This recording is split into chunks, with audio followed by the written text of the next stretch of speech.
रातों रात मीडिया में सुर्खियां बन चुके पंडित धीरेन्द्र शास्त्री का नाम आपने जरूर सुना होगा, लेकिन आखिर पंडित वेशभूषा में यह नौजवान कौन है जिनके बारे में कहा जाता है कि यह किसी भी इंसान के बारे में सब कुछ जान लेते हैं बिना उनसे बातचीत किए। जी हाँ, और आखिर वे इन दिनों चर्चा में क्यों आ रहे हैं, उनसे जुड़ा विवाद और ताजा मामला क्या है, इसके बारे में बेहद कम लोग जानते हैं। अगर आप भी इस मामले में पूरी बात जानना चाहते हैं तो बने रहे हमारे साथ। चलिए इस वीडियो की शुरुआत करते हैं, लेकिन उससे पहले अगर आप हमारे चैनल पर पहली बार आए हैं तो हमारे चैनल को अभी सब्सक्राइब कर लें। धीरेन्द्र कृष्ण शास्त्री, जिन्हें लोगों द्वारा संत की उपाधि दी गई है, एक ब्राह्मण परिवार से संबंध रखते हैं। बचपन से ही उन्हें प्रखर और तेज बुद्धि का बालक माना गया, जो अक्सर अपनी बातों से दूसरों को प्रभावित किया करते थे।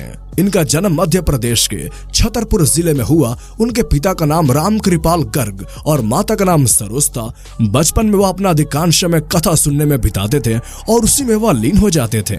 आगे चलकर वर्ष 2009 में उन्होंने पहली बार अपनी पहली भागवत गीता लोगों के बीच सुनाई और लोग उनसे काफी प्रभावित हुए।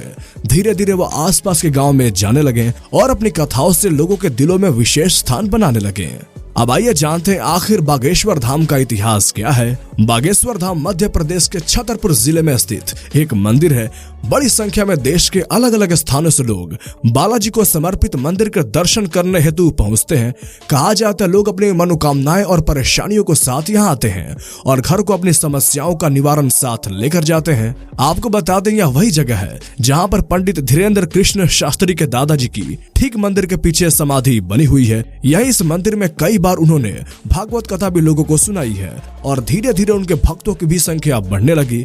मध्य प्रदेश के छतरपुर जिले में मौजूद यह मंदिर इसलिए लोगों के बीच अक्सर चर्चा में रहता है क्योंकि दावा किया जाता है कि पंडित धीरेन्द्र कृष्ण शास्त्री को कुछ विशेष शक्तियां प्राप्त हैं, जिसकी वजह से वह किसी के मन की बात आसानी से जान लेते हैं। जो भी भक्तगण उनके पास अपनी समस्याएं लेकर आते हैं, उनसे मिलने से पहले ही वह उनका नाम पर्ची में लिख देते हैं। साथ ही उनकी समस्याएं और कामनाओं अर्थात मन की बातें भी उस पर्ची में लिख देते हैं। अपने इसी निराले अंदाज की वजह से जिस भी व्यक्ति को उनके बारे में पता चलता है, अधिकांश लोग उनसे प्रभावित होते हैं। इसलिए आज उनके न सिर्फ भारत में बल्कि विदेशों में भी बड़ी संख्या में प्रशंसक मौजूद हैं।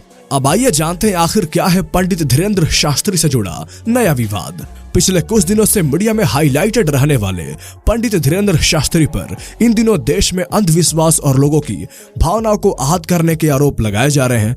कहा जा रहा है कि उनके पास कोई विशेष सिद्धि और अलौकिक शक्ति नहीं है।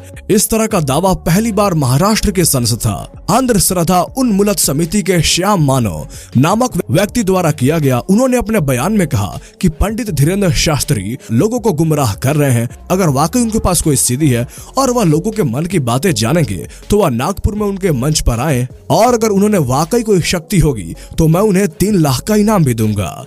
बस फिर क्या था, लोगों के लिए यह मुद्दा बड़ा विषय बन गया और इस पर लोग पंडित धीरेन्द्र शास्त्री के रिएक्शन का इंतजार करने लगे। हालांकि सीधे तौर पर शास्त्री ने उनकी चुनौती को स्वीकार नहीं किया, लेकिन अपने बयान में वह कहने लगे कि वे चुप नहीं बैठेंगे, हम हिंदू शेर हैं, भड़ोगे नहीं हैं। और इस बीच यह भी लोगों द्वारा कहा गया कि वे इस चुनौती के कारण वहां से डरकर भाग उठे, जिस पर धीरेन्द्र शास्त्री ने कहा, हम मात्र 7 दिन की कथा करते हैं। अगर श्याम मानव को हम पर भरोसा नहीं है तो हम इसमें कुछ नहीं कर सकते। अगर उन्हें वाकई चमत्कार देखना है तो वह बागेश्वर धाम आ जाए।